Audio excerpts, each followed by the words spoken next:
Uma menina de apenas 12 anos entra em um tribunal, carregando nas mãos a única esperança de salvar sua mãe de uma injustiça cruel. Do outro lado, um juiz poderoso que não hesita em zombar e humilhar uma criança diante de todos. O que aconteceu naquele dia mudou para sempre a vida de Gabriela Santos e mostrou que até mesmo uma criança pode usar a força da própria lei para derrubar quem abusa do poder. O dia estava cinzento quando Gabriela Santos, de apenas 12 anos, segurou firme a mão de sua mãe, Conceição, ao subir os degraus do Fórum Central da cidade. Suas sapatilhas gastas faziam um som suave contra o mármore frio do chão, contrastando com o barulho dos sapatos elegantes dos advogados que passavam apressados pelos corredores. Gabriela nunca havia estado em um lugar tão imponente. As colunas altas, os quadros sérios nas paredes e o eco de vozes formais a intimidavam, mas ela sabia que precisava estar ali. Sua mãe estava sendo acusada injustamente, e aquele tribunal era a única esperança que elas tinham.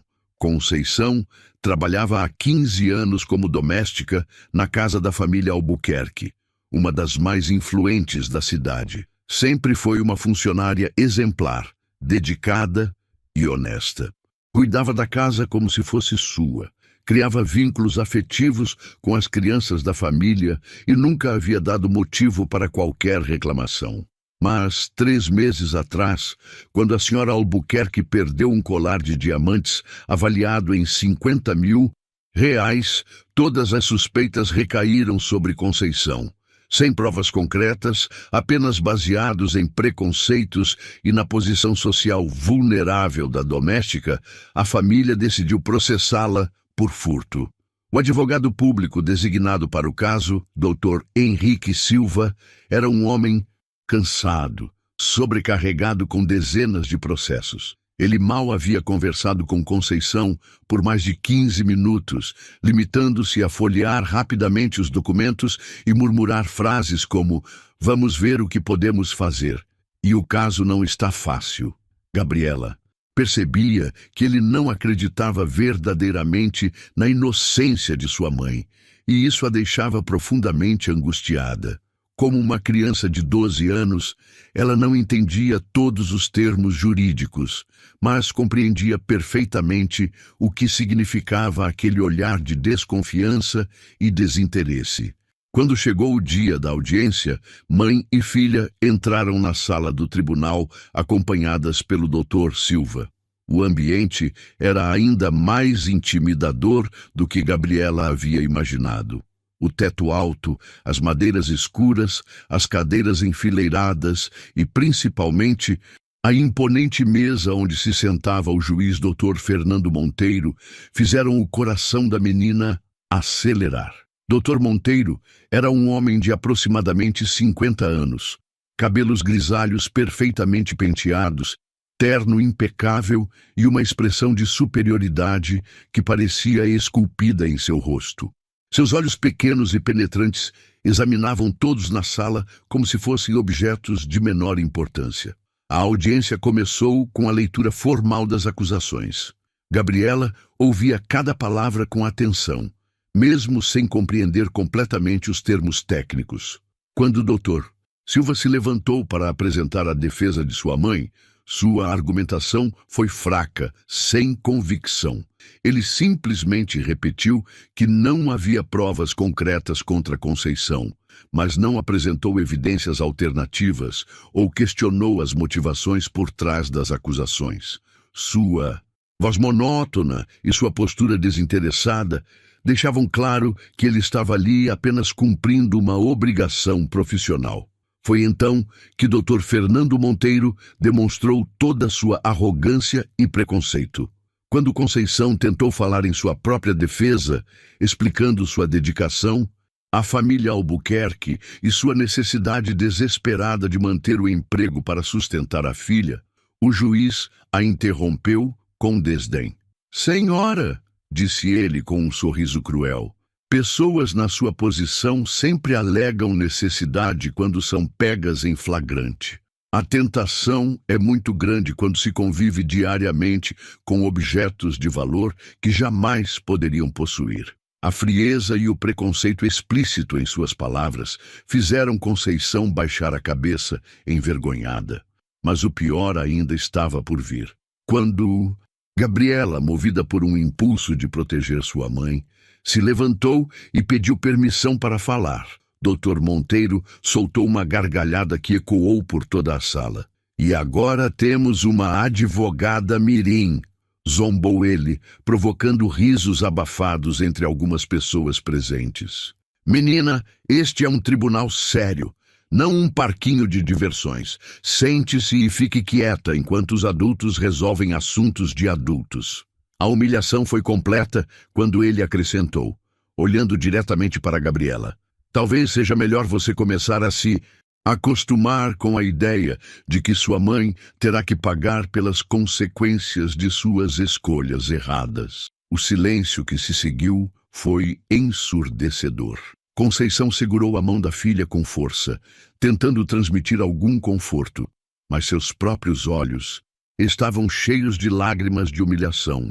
Dr. Silva permaneceu calado, claramente desconfortável com a situação, mas sem coragem para confrontar o magistrado.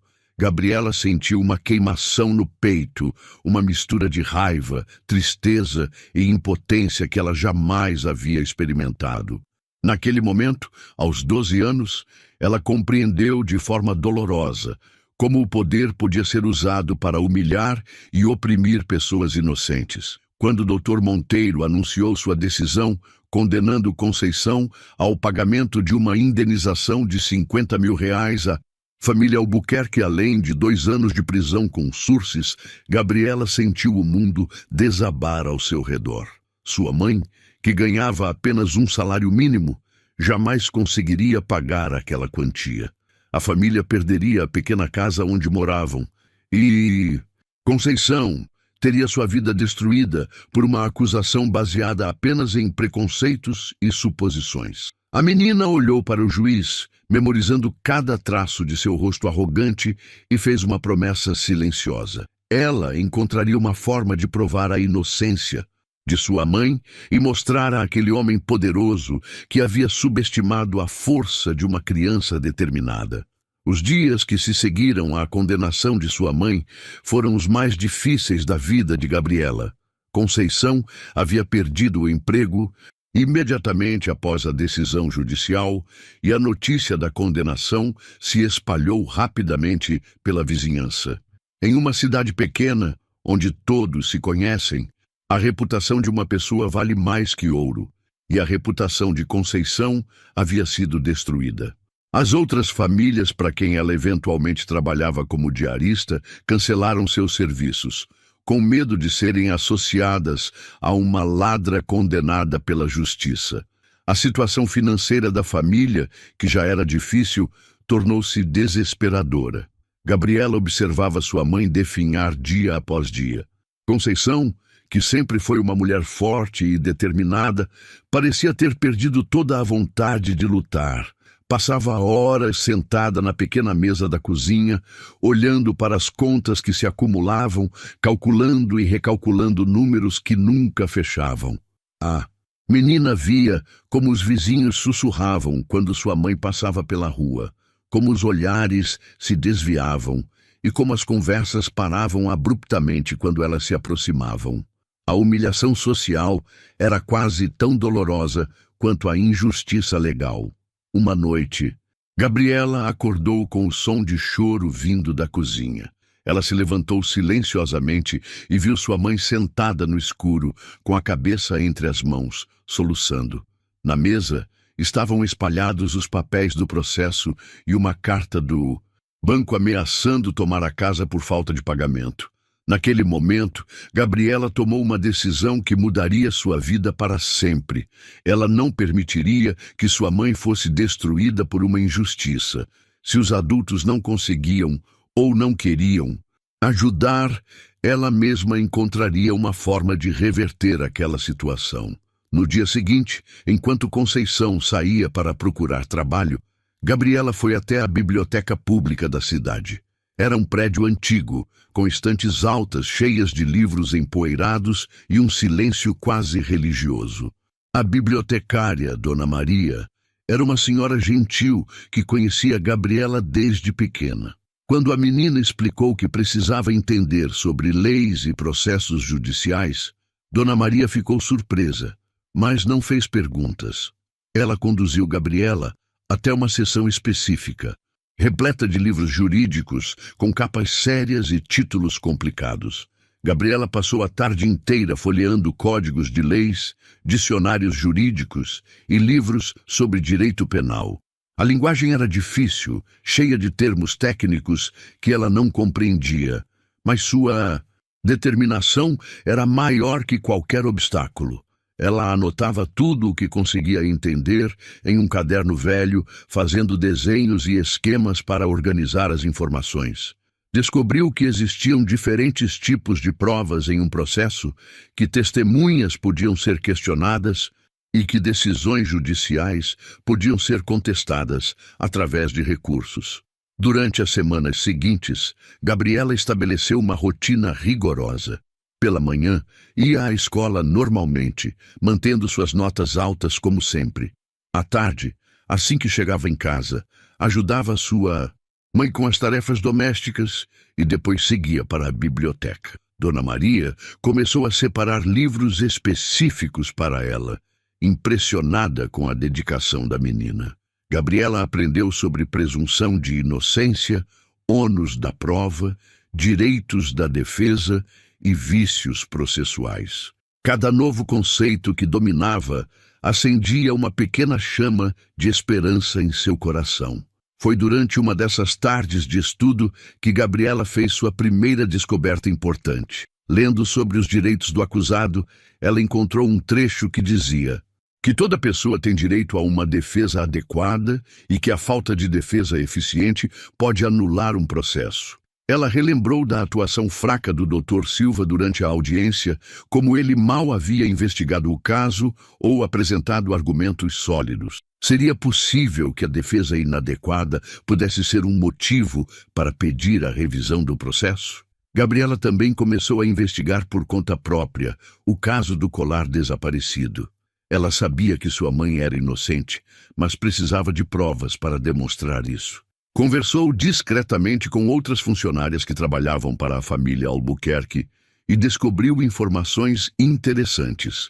A faxineira da casa contou que a própria senhora Albuquerque era muito esquecida e já havia perdido joias que depois encontrava em lugares inusitados. O jardineiro mencionou que a família estava passando por dificuldades financeiras, embora mantivesse as aparências. Mais intrigante ainda foi o que Gabriela descobriu sobre o próprio Dr. Fernando Monteiro. Pesquisando na internet da biblioteca, ela encontrou notícias antigas sobre decisões polêmicas do juiz, sempre envolvendo pessoas pobres ou de classes sociais baixas. Havia um padrão claro de severidade excessiva com réus humildes e leniência com acusados de classe alta. Uma matéria de 2 anos atrás relatava como ele havia absolvido o filho de um empresário influente acusado de atropelamento, mesmo com evidências claras de culpa. A cada descoberta, Gabriela sentia crescer dentro dela uma mistura de indignação e determinação. Ela começou a compreender que o caso de sua mãe não era um incidente isolado, mas parte de um sistema onde a justiça tinha pesos e medidas diferentes, dependendo da posição social do acusado. Essa compreensão, embora dolorosa para uma criança de 12 anos, fortaleceu sua resolução de lutar contra aquela injustiça. Uma tarde, quando estava organizando suas anotações, Gabriela encontrou algo que fez seu coração acelerar. Em um livro sobre recursos judiciais, ela leu sobre o habeas corpus e sobre pedidos de revisão criminal.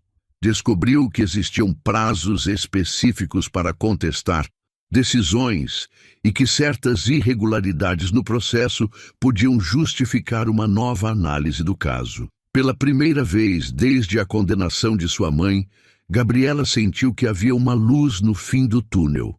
Naquela noite, ela conversou com Conceição sobre suas descobertas. Sua mãe, inicialmente cética, foi gradualmente se impressionando com o conhecimento que a filha havia adquirido. "Minha filha", disse Conceição com lágrimas nos olhos, "você é muito inteligente, mas isso é coisa de advogado. Como vamos conseguir pagar um bom advogado para nos ajudar?" Gabriela segurou as mãos de sua mãe e respondeu com uma convicção que surpreendeu a ambas. "Mãe, eu estudei muito e descobri que nós temos direitos. Dr. Silva ainda é nosso advogado e ele vai ter que nos ajudar. Eu já sei o que precisa ser feito." O escritório do Dr. Henrique Silva ficava em um prédio comercial modesto no centro da cidade. Gabriela havia ligado na véspera, identificando-se como filha de Conceição Santos e pedindo uma reunião urgente. A secretária, surpresa com o telefonema formal de uma criança, hesitou antes de marcar o encontro. Quando Gabriela e Conceição chegaram ao escritório na manhã seguinte, encontraram Dr. Silva claramente desconfortável com a situação. Ele não esperava que uma menina de 12 anos quisesse discutir estratégias jurídicas. "Dr. Silva", começou Gabriela com uma maturidade que contrastava com sua idade, "eu estudei muito sobre nosso caso e descobri várias irregularidades no processo da minha mãe." Ela abriu uma pasta organizada com dezenas de páginas manuscritas, cópias de leis e anotações detalhadas. O advogado, inicialmente condescendente, foi gradualmente mudando de expressão conforme Gabriela apresentava seus argumentos.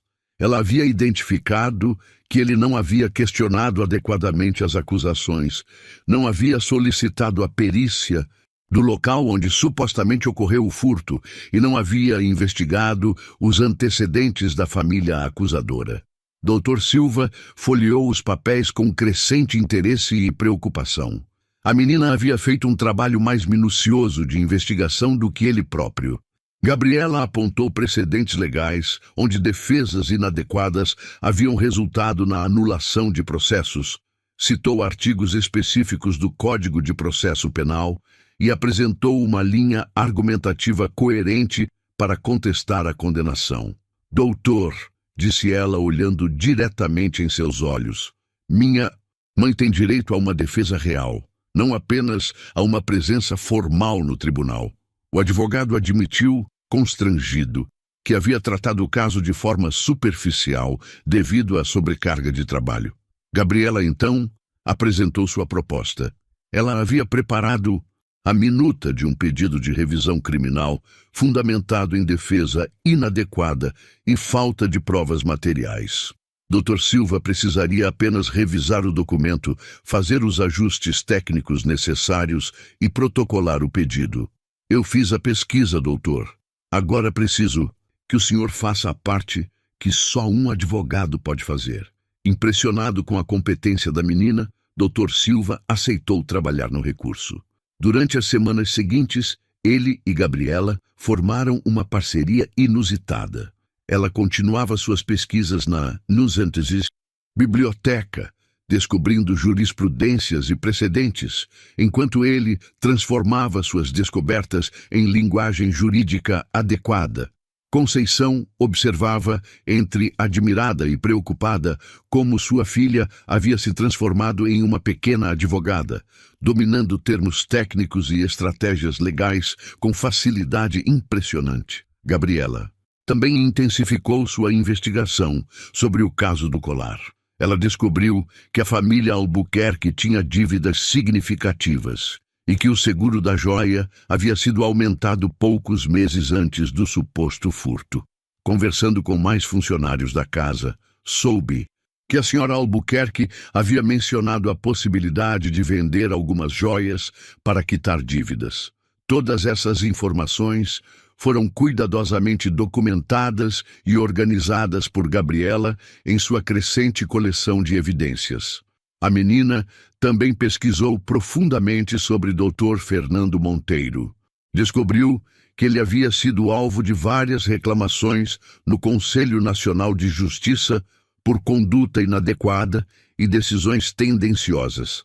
Havia registros de comportamento discriminatório em outros casos, sempre seguindo o mesmo padrão: severidade com réus pobres e benevolência com acusados de classe alta.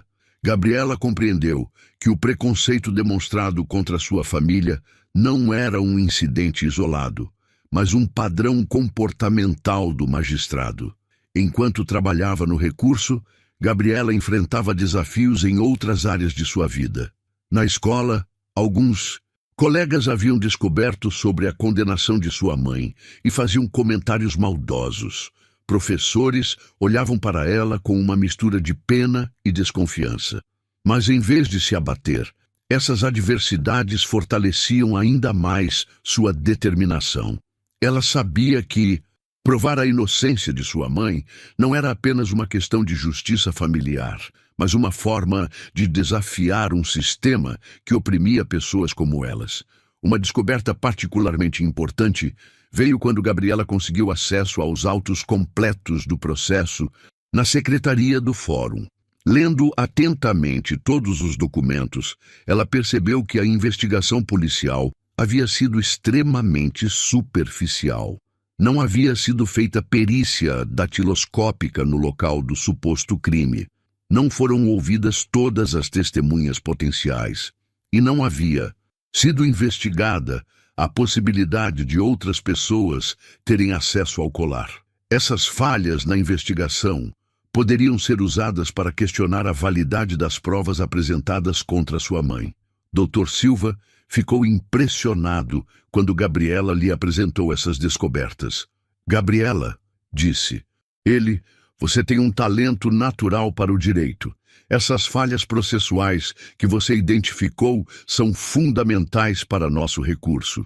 Juntos, eles prepararam um documento robusto, questionando não apenas a adequação da defesa original, mas também a qualidade da investigação e a parcialidade demonstrada pelo juiz durante o julgamento. Conforme o prazo para protocolar o recurso se aproximava, Gabriela sentia uma mistura de ansiedade e expectativa. Ela havia dedicado meses de sua vida ao estudo do caso, transformando-se de uma criança comum em uma pequena especialista em direito penal. Sua mãe, que inicialmente via com ceticismo os esforços da filha, agora depositava toda a sua esperança na capacidade excepcional que Gabriela havia demonstrado. Na véspera do protocolo do recurso, Gabriela organizou todos os documentos uma última vez. Ela havia preparado um dossiê completo com jurisprudências, precedentes, evidências da investigação deficiente e documentação do padrão discriminatório de Dr. Monteiro. Olhando para todo aquele trabalho, ela se lembrou da humilhação que havia sofrido no tribunal, das palavras cruéis do juiz e da gargalhada desrespeitosa que ecoou pela sala. Em poucos dias, ela voltaria àquele local, mas desta vez não como uma criança indefesa, e sim como alguém que dominava a linguagem da lei e estava preparada para usar essa ferramenta poderosa contra quem havia abusado de sua autoridade. O dia da audiência de revisão chegou com uma chuva fina que deixava o ar pesado e carregado de tensão.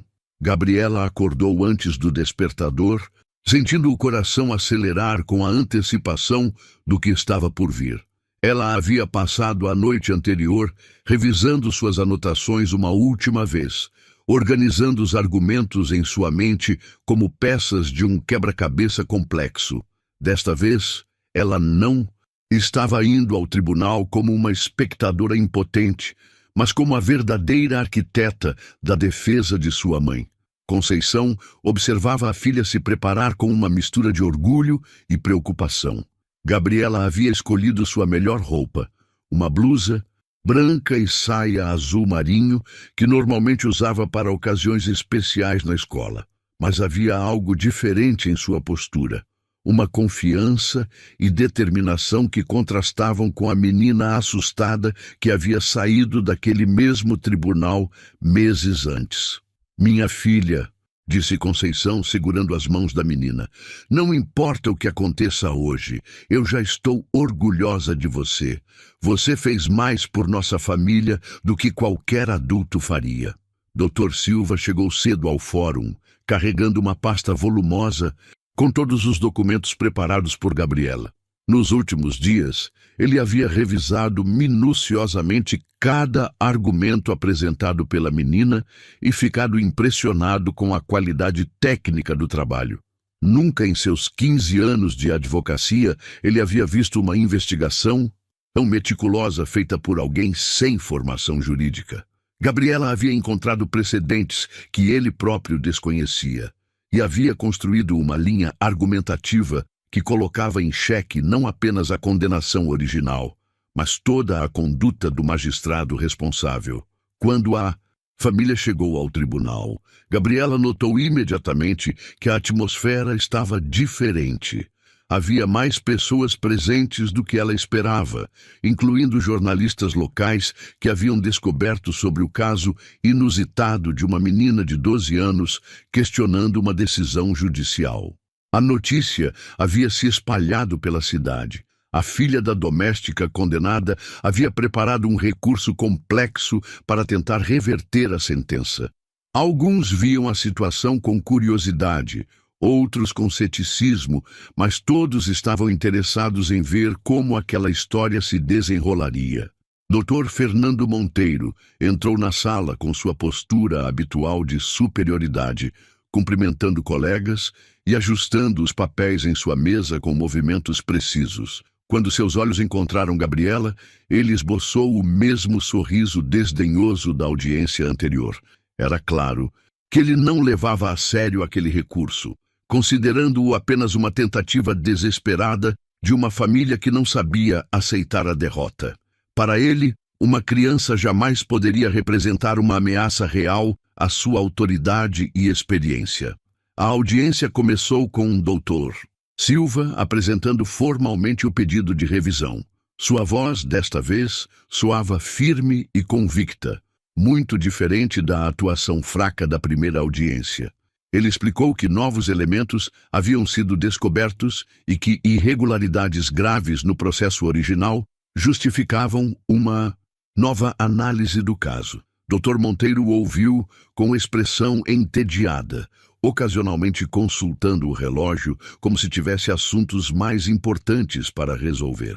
Foi quando o Dr. Silva anunciou que a defesa gostaria de apresentar argumentos adicionais que a verdadeira surpresa começou. Meritíssimo, disse ele. Gostaria de solicitar que a senhorita Gabriela Santos, filha da Ré, possa apresentar alguns esclarecimentos importantes para o caso. Dr. Monteiro levantou uma sobrancelha, claramente irritado. Doutor, já conversamos sobre isso na audiência anterior. Este tribunal não é lugar para brincadeiras infantis. Mas Dr. Silva insistiu, explicando que Gabriela havia sido responsável pela investigação que fundamentava o recurso e que ela tinha conhecimento técnico suficiente para prestar esclarecimentos. Relutantemente, Dr. Monteiro concedeu alguns minutos para que a menina falasse, deixando claro através de seu tom que considerava aquilo uma perda de tempo. Gabriela se levantou, sentindo todas as centenas de olhos na sala fixados nela. Mas, desta vez, em vez do medo que havia sentido meses antes, ela sentia uma calma determinada. Ela havia se preparado para este momento durante meses e sabia exatamente o que precisava dizer. Excelentíssimo senhor juiz, começou Gabriela com uma formalidade que surpreendeu a todos. Venho respeitosamente apresentar irregularidades graves que comprometem a validade da condenação proferida contra minha mãe. Ela abriu sua pasta organizada e começou a citar, de memória, artigos específicos do Código de Processo Penal. Falou sobre o direito à ampla defesa, sobre o ônus da prova e sobre a presunção de inocência. Sua linguagem era técnica, mas clara, demonstrando um domínio impressionante dos conceitos jurídicos. Dr. Monteiro, que inicialmente ouvia com desdém, começou a prestar atenção quando Gabriela apresentou evidências concretas das falhas na investigação original. Ela apontou a ausência de perícia no local do crime, a falta de interrogatório adequado das testemunhas e a superficialidade da investigação policial.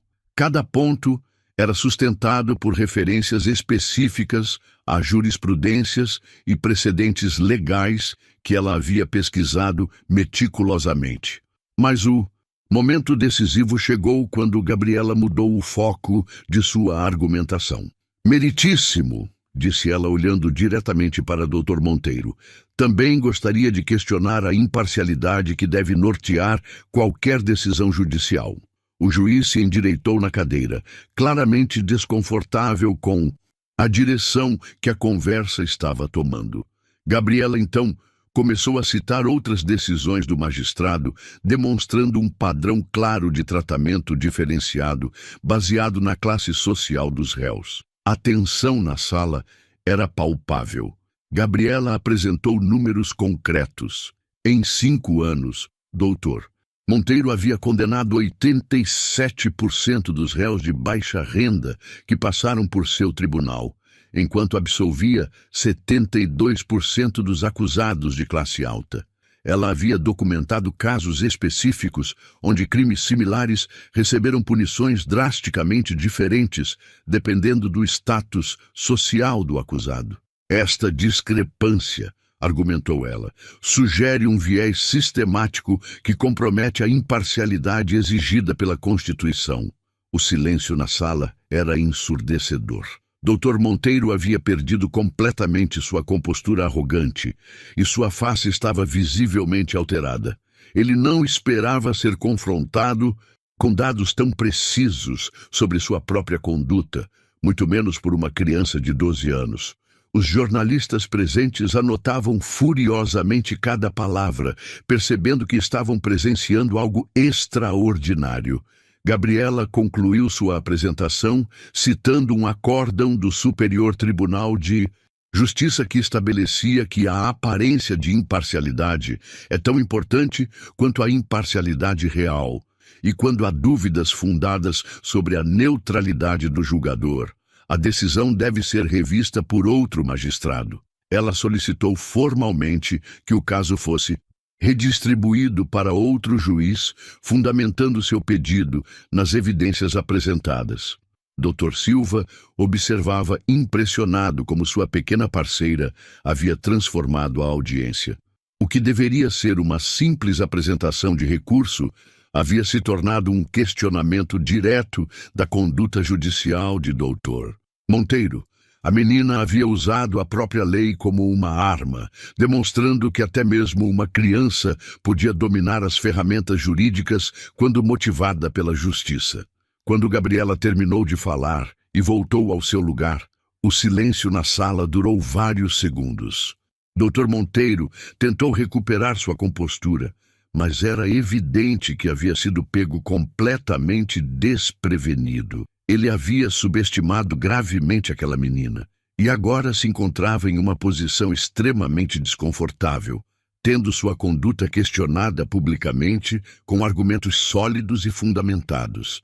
A audiência foi suspensa para que Dr. Monteiro pudesse analisar adequadamente os argumentos apresentados. Quando a sala começou a se esvaziar, Gabriela sentiu uma mistura de alívio e apreensão.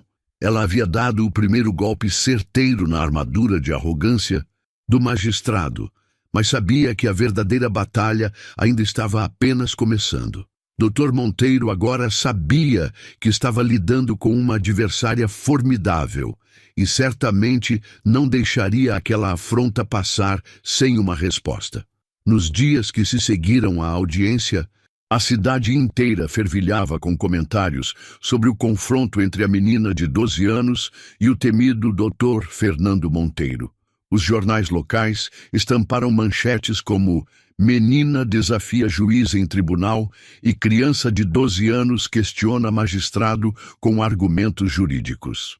A história havia ultrapassado os limites da cidade, sendo compartilhada nas redes sociais e despertando o interesse de advogados e ativistas de direitos humanos em todo o estado.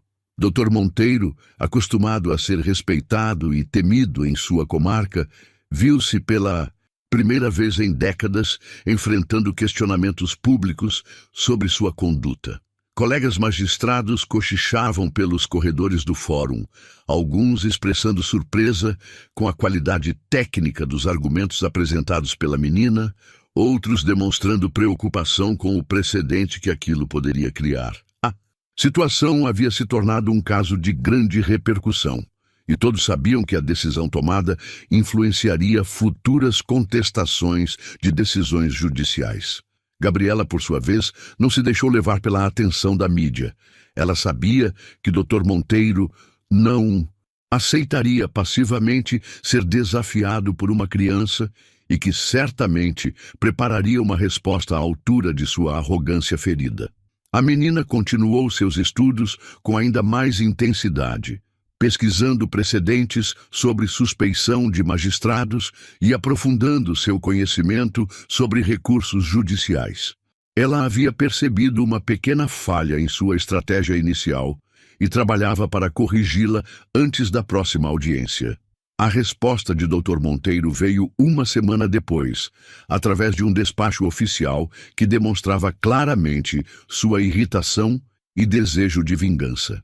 Ele rejeitou sumariamente o pedido de revisão, classificando os argumentos apresentados como tentativa desesperada de tumultuar o processo judicial através de alegações infundadas e ataques pessoais ao magistrado. Mais grave ainda, ele determinou que Dr. Silva fosse investigado pelo Conselho de Ética da OAB por permitir que uma menor de idade desrespeitasse a autoridade judicial e perturbasse a ordem do tribunal. Quando Dr. Silva comunicou a decisão a Gabriela e Conceição, o advogado estava visivelmente abalado. A ameaça de investigação ética poderia prejudicar seriamente sua carreira, e ele começou a questionar se deveria continuar envolvido no caso. Gabriela, disse ele com voz preocupada, Dr. Monteiro está jogando pesado. Ele quer me intimidar para que eu abandone vocês. Talvez seja melhor procurarmos outro advogado. Mas Gabriela, com uma determinação que impressionava até ela mesma, respondeu, Dr. Silva, se desistirmos agora, ele vence. É exatamente isso que ele quer. A menina havia antecipado essa possível retaliação e já tinha uma estratégia preparada. Durante suas pesquisas, ela descobrira que existiam outras instâncias superiores para as quais podiam recorrer quando um juiz demonstrava parcialidade excessiva. Mais importante ainda, ela havia encontrado precedentes onde magistrados foram afastados de casos específicos por demonstrarem comportamento inadequado ou vinganças pessoais contra as partes processuais. Gabriela passou a noite trabalhando em uma nova petição, desta vez direcionada ao Tribunal de Justiça do Estado. Ela documentou meticulosamente não apenas a rejeição infundada do recurso, mas também a retaliação contra Dr. Silva, caracterizando ambas as atitudes como demonstrações claras de parcialidade e abuso de poder. Sua argumentação foi ainda mais técnica e precisa que a anterior, citando decisões do Supremo Tribunal Federal sobre os limites da autoridade judicial e o direito constitucional à ampla defesa. Enquanto isso, algo inesperado começou a acontecer na comunidade. A história de Gabriela havia tocado profundamente outras famílias que haviam sofrido injustiças similares nas mãos de Dr. Monteiro. Uma por uma, pessoas começaram a procurar Conceição e Gabriela, relatando casos onde o magistrado havia demonstrado o mesmo padrão de comportamento discriminatório. Dona Francisca, uma senhora idosa, contou como seu neto havia sido condenado sem provas suficientes, apenas por ser negro e pobre. Sr. João, um trabalhador rural, narrou como perdeu suas terras em um processo onde Dr. Monteiro favoreceu claramente o fazendeiro mais rico da região. Gabriela percebeu que havia descoberto algo muito maior do que imaginara inicialmente. Dr. Monteiro não era apenas um juiz preconceituoso em casos isolados. Ele era o centro de um sistema de injustiças que afetava sistematicamente as famílias mais vulneráveis da comarca. A menina decidiu documentar todos esses casos, criando um dossiê abrangente que demonstrava um padrão claro e consistente de discriminação e abuso de poder. Com a ajuda de Dr. Silva, que havia decidido enfrentar as ameaças e continuar lutando ao lado de Gabriela, ela organizou uma representação formal ao Conselho Nacional de Justiça. O documento, com mais de 50 páginas, incluía depoimentos detalhados, análises estatísticas das decisões do magistrado e uma fundamentação jurídica robusta sobre violações dos princípios constitucionais da imparcialidade e isonomia. A repercussão do caso havia chamado a atenção de organizações de direitos humanos e do Ministério Público. Um promotor de justiça especializado em crimes contra a administração pública solicitou acesso ao dossiê preparado por Gabriela, interessado em investigar possíveis irregularidades na conduta do magistrado. Advogados de outras comarcas começaram a citar o caso como precedente em recursos similares, criando uma onda de questionamentos contra decisões discriminatórias. Dr. Monteiro, percebendo que a situação estava saindo de seu controle, tentou uma última cartada para intimidar a família. Ele expediu um mandado de busca e apreensão na casa de Conceição, alegando suspeitas de que ela poderia estar escondendo evidências relacionadas ao furto original. A operação, claramente desproporcional e intimidatória, foi realizada com grande aparato policial, causando constrangimento público à família e tentando desmoralizar Gabriela perante a comunidade. Mas a estratégia de intimidação teve o efeito contrário ao esperado. A violência da operação e a desproporcionalidade da medida geraram revolta na população local.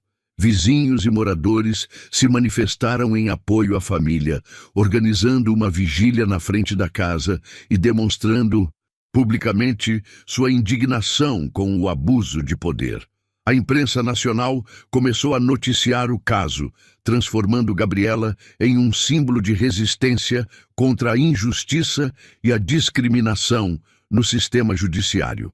Naquela noite, enquanto organizava os papéis que haviam sido espalhados durante a busca, Gabriela sentiu uma mistura de raiva e determinação que a fortaleceu ainda mais. Dr. Monteiro havia cruzado uma linha ao atacar diretamente sua família, e agora ela sabia que a batalha não era apenas pela inocência de sua mãe, mas contra todo um sistema corrupto que precisava ser exposto e reformado. "Mãe", disse Gabriela enquanto ajudava a reorganizar a casa, "ele cometeu um erro muito grande hoje. Essa operação foi ilegal e desproporcional. E agora temos mais uma prova de que ele está usando o poder do cargo para perseguição pessoal." Conceição olhou para a filha com admiração e preocupação.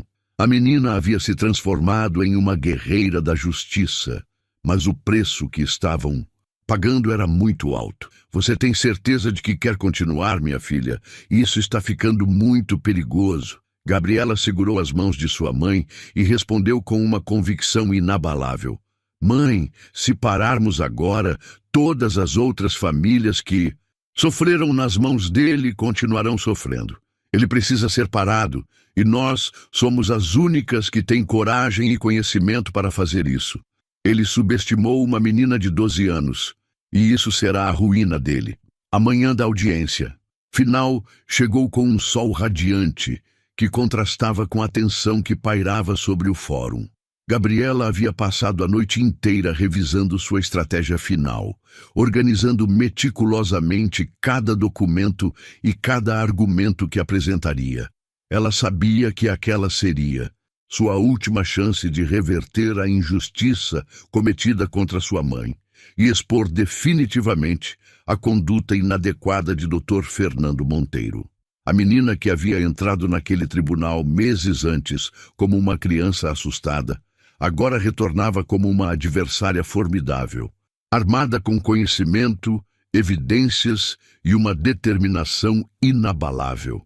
A notícia sobre o caso havia se espalhado por todo o estado, e a sala de audiências estava lotada com jornalistas, ativistas de direitos humanos, estudantes de direito e cidadãos comuns que queriam testemunhar aquele confronto histórico. Várias das famílias que haviam procurado Gabriela, com relatos de injustiças similares, estavam presentes, demonstrando apoio silencioso, mas significativo. A pressão sobre Dr. Monteiro era evidente. Ele não estava mais lidando apenas com uma família isolada, mas com um caso que havia ganhado proporções nacionais. Do lado de fora do fórum, uma pequena multidão havia se reunido desde as primeiras horas da manhã. Cartazes com frases como "Justiça para Conceição" e "Gabriela, nossa heroína" tremulavam nas mãos de apoiadores que vinham de várias cidades vizinhas. Repórteres de televisão faziam transmissões ao vivo, narrando para todo o Brasil a história extraordinária da menina que ousou desafiar um sistema judicial corrompido. Carros de reportagem ocupavam toda a quadra e policiais militares haviam sido destacados para manter a ordem diante da multidão crescente. Dentro do tribunal, a atmosfera era eletrizada. Promotores de justiça de outras comarcas haviam viajado especificamente para assistir à audiência, curiosos para ver como uma criança havia conseguido montar um caso tão sólido contra um magistrado experiente. Professores universitários acompanhavam estudantes de direito que queriam testemunhar aquele momento histórico que certamente seria estudado nas faculdades por décadas.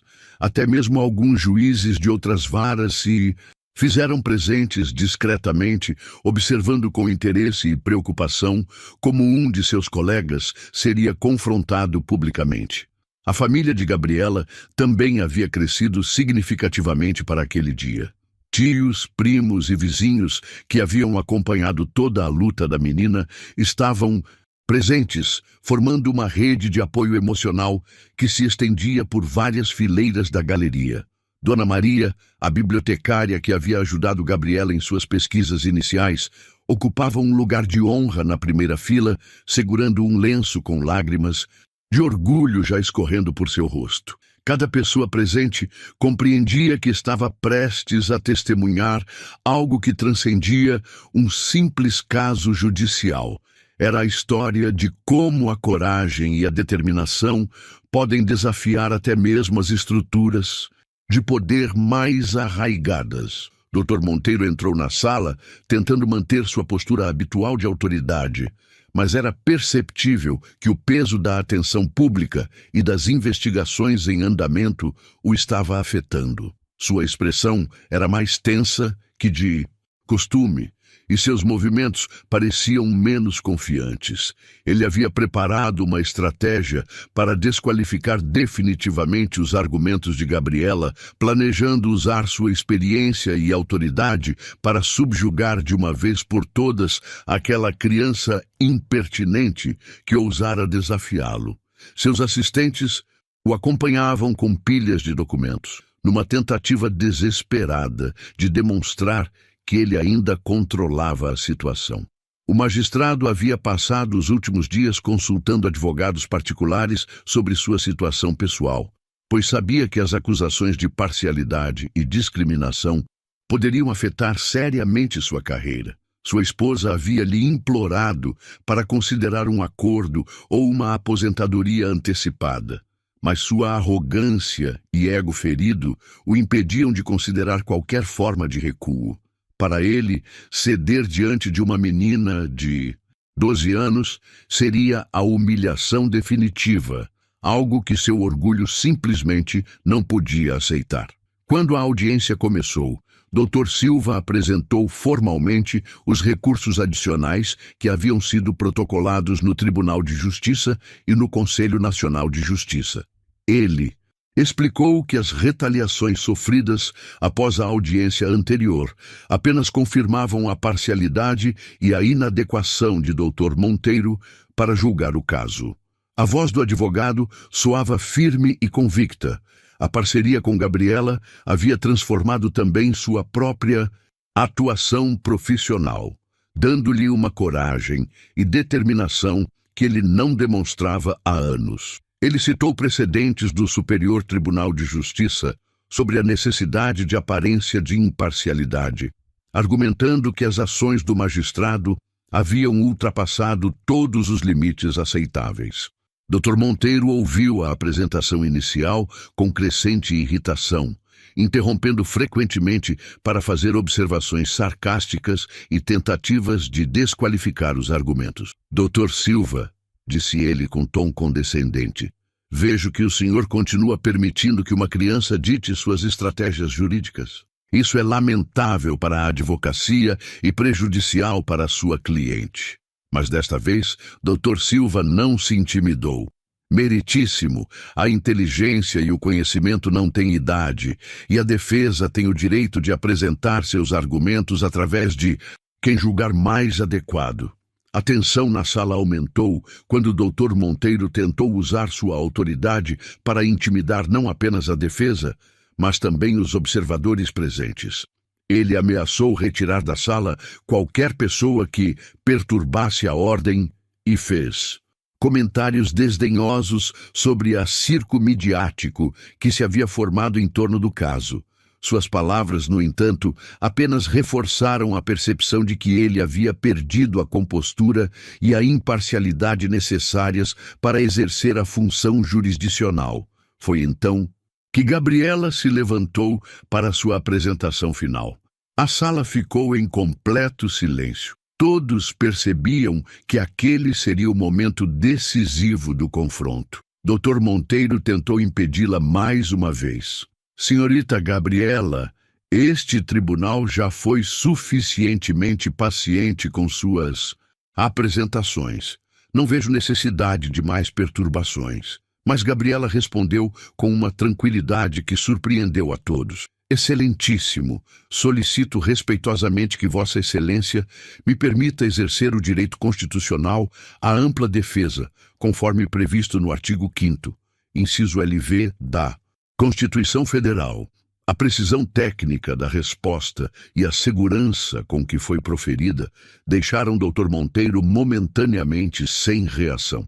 Ele não podia negar um direito constitucional tão fundamental, especialmente com tantos observadores presentes, incluindo outros magistrados que certamente relatariam qualquer irregularidade. Relutantemente, concedeu alguns minutos para que Gabriela falasse, deixando claro através de sua linguagem corporal que considerava aquilo uma formalidade desnecessária. Gabriela começou sua apresentação final de forma inesperada. Em vez de atacar diretamente Dr. Monteiro, ela iniciou contando a história de sua mãe. Uma mulher trabalhadora, honesta, que havia dedicado 15 anos de sua vida ao cuidado de uma família que a acusou sem provas de um crime que ela jamais cometeria. Sua voz era calma, mas carregada de emoção, tocando o coração de todos os presentes. Ela falou sobre a humilhação sofrida, sobre as noites em que sua mãe chorava na cozinha, sobre a destruição da reputação de uma pessoa inocente. Lágrimas silenciosas começaram a escorrer pelos rostos de muitos observadores que se identificavam com a dor daquela família. A menina descreveu com detalhes comoventes como a condenação injusta havia afetado não apenas sua mãe, mas toda a família. Ela contou sobre as dificuldades financeiras, sobre a perda de trabalho, sobre o isolamento social que haviam enfrentado. Mas, principalmente, ela falou sobre a decisão que tomara de não aceitar passivamente aquela injustiça. Eu era apenas uma criança de 12 anos, mas compreendi que, se não lutássemos por nossa dignidade, ninguém o faria. Decidi estudar a lei não por ambição ou vaidade, mas por necessidade de sobrevivência da nossa família. Depois de estabelecer o contexto emocional, Gabriela mudou para sua argumentação técnica mais devastadora. Ela apresentou uma análise estatística completa das decisões de Dr. Monteiro nos últimos 5 anos, demonstrando matematicamente o padrão discriminatório de suas sentenças. Os números eram incontestáveis: 89% de condenação para réus negros contra 34% para réus brancos em crimes similares. Sentenças 60% mais severas. Para acusados de baixa renda, absolvições sistemáticas de réus com influência política ou econômica, mesmo diante de evidências robustas. Ela havia preparado gráficos e tabelas que tornavam impossível negar a existência do padrão discriminatório.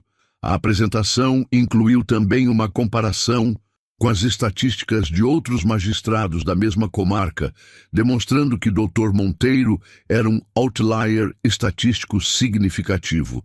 Enquanto seus colegas apresentavam índices de condenação equilibrados entre diferentes grupos sociais, ele mantinha um padrão consistente de severidade com os pobres e leniência com os ricos. Gabriela havia consultado especialistas em estatística judicial que confirmaram a relevância matemática dos dados apresentados. Dr. Monteiro tentou interromper a apresentação várias vezes, alegando que aquelas estatísticas fantasiosas não tinham relevância para o caso específico. Mas Gabriela estava preparada para cada objeção.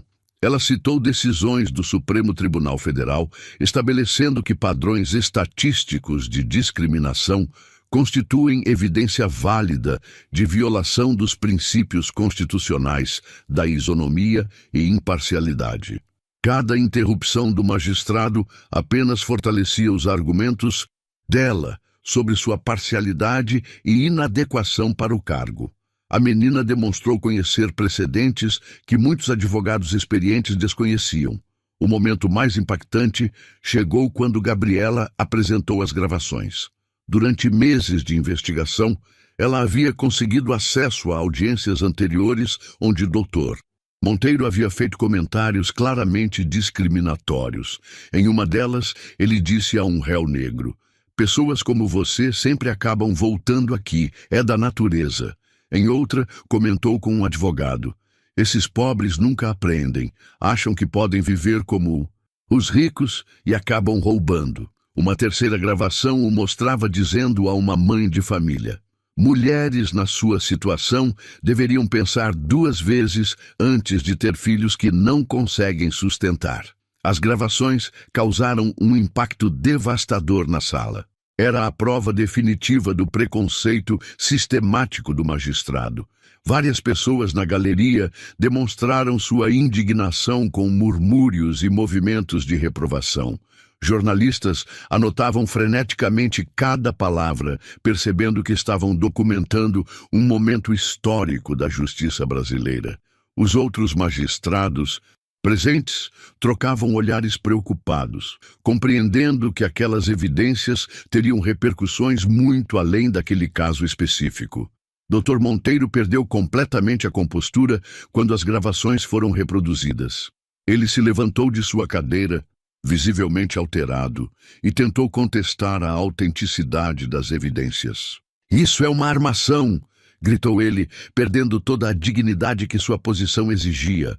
"Uma criança não pode vir aqui destruir a carreira de um magistrado respeitado com truques e manipulações." Suas mãos tremiam visivelmente enquanto tentava organizar os papéis em sua mesa num gesto desesperado de tentar manter algum controle sobre a situação. Mas suas próprias palavras, reproduzidas claramente nas gravações, tornavam qualquer negação impossível. A perda de controle do magistrado foi tão evidente que alguns observadores começaram a questionar se ele não deveria ser afastado imediatamente da audiência. Sua face estava vermelha de raiva e humilhação, e ele gesticulava de forma descontrolada enquanto tentava formular uma resposta coerente. A transformação do homem altivo e arrogante que havia entrado na sala em uma figura patética e descontrolada era chocante para todos os presentes. Gabriela aproveitou a perda de controle do magistrado para apresentar seu argumento final mais brilhante. Ela citou o artigo 252 do Código de Processo Penal, que estabelece os casos de suspeição de juiz, incluindo manifestar ódio, animosidade ou prevenção contra qualquer das partes. As gravações e a conduta demonstrada ao longo de todo o processo constituíam evidência clara de que Dr. Monteiro havia violado flagrantemente esse princípio fundamental da justiça. Ela também mencionou o artigo 93, inciso 9 da Constituição Federal, que exige fundamentação adequada das decisões judiciais, algo que havia sido claramente negligenciado no caso de sua mãe. Excelentíssimo, disse Gabriela, olhando diretamente para Dr. Monteiro. Vossa Excelência transformou este tribunal em um instrumento de perseguição pessoal e discriminação social. As evidências apresentadas demonstram que Vossa Excelência não possui a imparcialidade necessária para exercer a função jurisdicional neste caso, nem em qualquer outro que envolva pessoas em situação de vulnerabilidade social.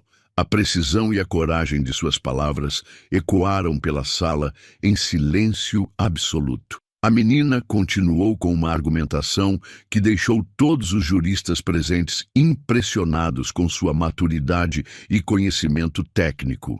A Constituição Federal estabelece que todos são iguais perante a lei, sem distinção de qualquer natureza. Quando um magistrado demonstra sistematicamente que aplica a lei de forma diferenciada, baseada em preconceitos pessoais, ele viola não apenas os direitos das partes, mas o próprio fundamento do Estado democrático de direito. Dr. Monteiro tentou responder, mas sua voz saiu trêmula e descontrolada. A máscara de autoridade havia caído completamente, revelando um homem pequeno e preconceituoso que havia abusado de seu poder por anos. Quando ele tentou ameaçar Gabriela mais uma vez, dizendo que ela pagaria caro por aquela insolência, a menina respondeu com uma tranquilidade devastadora. Meritíssimo. Suas ameaças apenas confirmam nossa tese sobre sua inadequação para o cargo. A justiça não se faz com ameaças, mas com imparcialidade e respeito à lei. Naquele momento, todos na sala compreenderam que haviam presenciado algo extraordinário.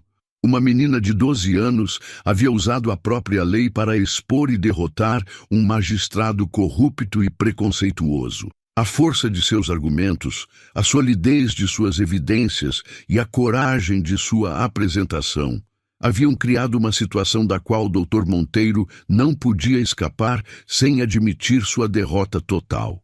Dr. Monteiro, percebendo que havia perdido completamente o controle da situação e que sua carreira estava arruinada, tentou uma última manobra desesperada. Ele alegou que se sentia coagido pela pressão midiática e que não podia julgar com serenidade diante de tanta manipulação emocional. Mas suas palavras apenas reforçaram a percepção de sua inadequação, pois um magistrado experiente deveria ser capaz de manter a imparcialidade independentemente da pressão externa. Finalmente, com a voz derrotada e o olhar evasivo, ele anunciou que se declarava suspeito para julgar o caso e que determinava a redistribuição do processo para outro magistrado. A admissão de suspeição equivalia a uma confissão de que ele não possuía a imparcialidade necessária, validando completamente todos os argumentos apresentados por Gabriela. A sala explodiu em aplausos espontâneos que duraram vários minutos. Pessoas se levantaram de suas cadeiras, jornalistas correram para fazer transmissões ao vivo e lágrimas de emoção escorriam pelos rostos de todos os que haviam acompanhado aquela batalha épica. Gabriela havia conseguido o impossível. Uma menina de 12 anos havia derrotado um juiz poderoso usando apenas a força da lei e da verdade. Conceição chorava de emoção, abraçando a filha que havia se tornado não apenas sua salvadora, mas um símbolo de esperança para todos os oprimidos pelo sistema judicial discriminatório. 3 semanas depois da audiência que mudou tudo, Gabriela caminhava pelos corredores do mesmo fórum onde havia sido humilhada meses antes. Mas desta vez, ela não estava ali como uma criança desesperada buscando justiça. Estava sendo recebida como convidada especial para a cerimônia de redistribuição oficial do caso de sua mãe. Os mesmos funcionários que antes a olhavam com desconfiança, agora a cumprimentavam com respeito e admiração. A história da menina que derrotou um juiz preconceituoso havia se espalhado por todo o país, transformando-a em um símbolo nacional de coragem e determinação. O novo magistrado designado para o caso, Doutora Helena Carvalho, era conhecida por sua imparcialidade e rigor técnico. Quando analisou todo o dossiê preparado por Gabriela, ficou impressionada, não apenas com a qualidade da investigação, mas com as evidências claras de que Conceição havia sido vítima de uma acusação infundada, baseada em preconceitos sociais. A primeira decisão da nova juíza foi anular completamente a condenação anterior e determinar a reabertura das investigações sobre o desaparecimento do colar, desta vez seguindo todos os procedimentos técnicos adequados. A investigação renovada trouxe à tona fatos que jamais haviam sido considerados anteriormente. A perícia técnica no quarto onde o colar supostamente havia sido furtado revelou digitais de várias pessoas da própria família Albuquerque, mas nenhuma de Conceição. Mais importante ainda, quando os investigadores analisaram as câmeras de segurança da joalheria onde a família havia comprado a peça, descobriram que a própria senhora Albuquerque havia levado o colar para avaliação e possível venda apenas 2 dias antes de reportar o furto. O seguro havia sido acionado de forma fraudulenta e Conceição havia sido transformada em bode expiatório para encobrir um crime muito mais grave. A verdade sobre o caso provocou um escândalo ainda maior que a própria história de Gabriela. A família Albuquerque foi indiciada por falsidade ideológica, calúnia e tentativa de estelionato contra a seguradora. O dinheiro que haviam recebido do seguro foi confiscado e eles foram obrigados a pagar uma indenização substancial à Conceição pelos danos morais e materiais causados. A reputação da família, construída ao longo de décadas, foi completamente destruída quando suas práticas criminosas vieram à tona. Para Conceição, a vitória significou muito mais do que a simples absolvição. Sua reputação foi completamente restaurada e ela recebeu ofertas de trabalho de várias famílias respeitáveis da cidade que queriam demonstrar publicamente seu apoio à justiça que havia sido feita. Mais do que isso, ela se tornou um símbolo de dignidade e resistência, mostrando que a honestidade e a perseverança podem triunfar sobre a injustiça e o preconceito. A indenização recebida permitiu que ela comprasse uma casa própria e garantisse a educação superior de Gabriela. Dr. Fernando Monteiro enfrentou consequências devastadoras por sua conduta. O Conselho Nacional de Justiça, baseado nas evidências apresentadas por Gabriela, abriu uma investigação formal que revelou um padrão sistemático de discriminação e abuso de poder ao longo de toda sua carreira. Dezenas de outras vítimas de suas decisões preconceituosas se apresentaram com relatos similares, criando um dossiê robusto que resultou em sua aposentadoria compulsória.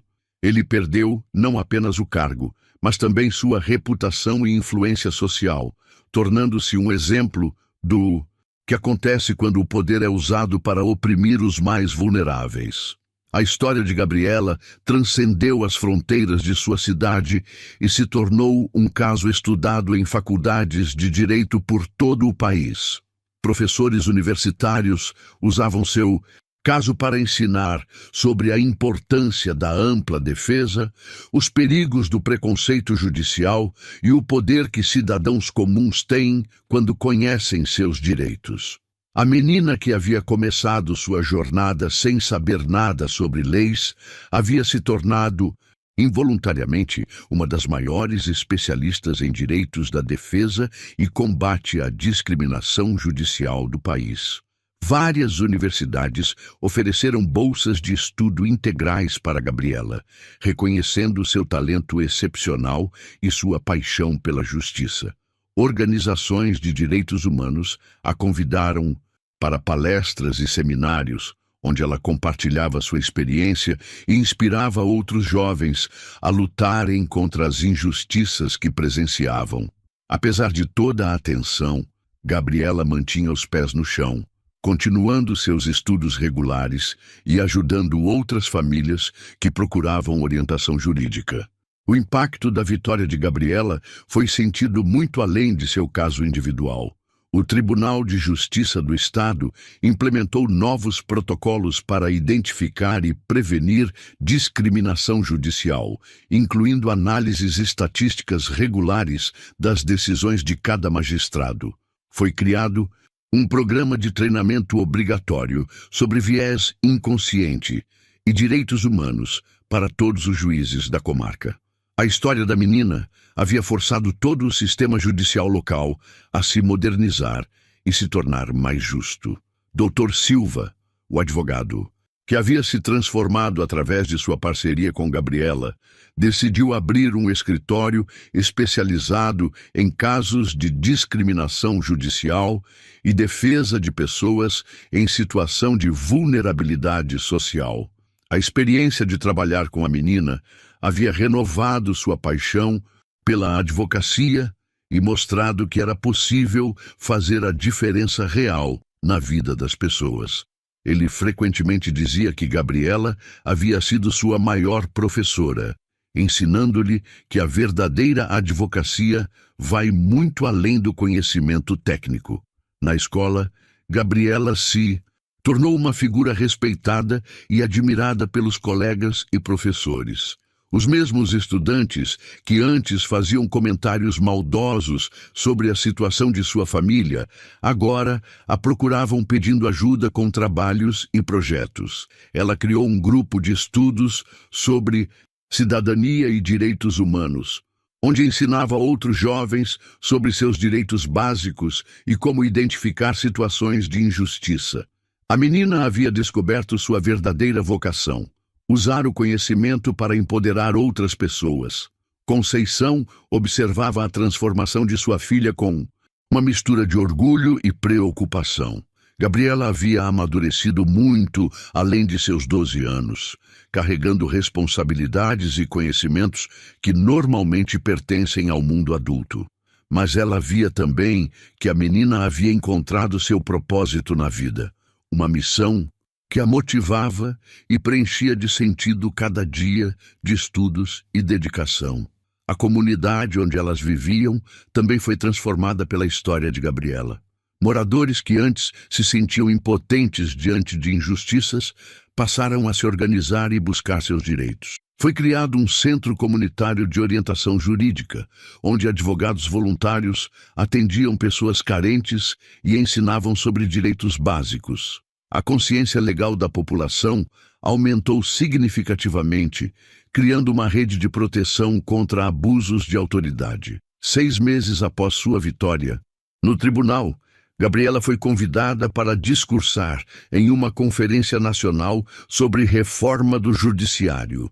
Diante de centenas de magistrados, advogados e autoridades, ela falou sobre a importância de um sistema judicial verdadeiramente imparcial e acessível a todos os cidadãos, independentemente de sua origem social ou cor da pele. Suas palavras ecoaram por todo o auditório, lembrando a todos os presentes de que a justiça só é verdadeira quando é igualitária. Em sua fala final na conferência, Gabriela disse algo que se tornou um marco na história da reforma judicial brasileira. A lei não é privilégio de quem tem dinheiro ou poder. A lei é um direito de todos nós. E quando uma criança de 12 anos precisa estudar sozinha para defender sua mãe, isso significa que nosso sistema falhou. Mas também significa que quando conhecemos nossos direitos, podemos mudar até mesmo as situações mais impossíveis. Hoje, aos 13 anos, Gabriela continua seus estudos com o objetivo de se tornar advogada e juíza. Ela quer transformar o sistema judicial de dentro para fora, garantindo que nenhuma outra família passe pelo que ela e sua mãe passaram. Sua história prova que a verdadeira força não vem da posição social ou do poder político, mas da coragem de lutar pelo que é certo e da determinação de nunca desistir diante da injustiça.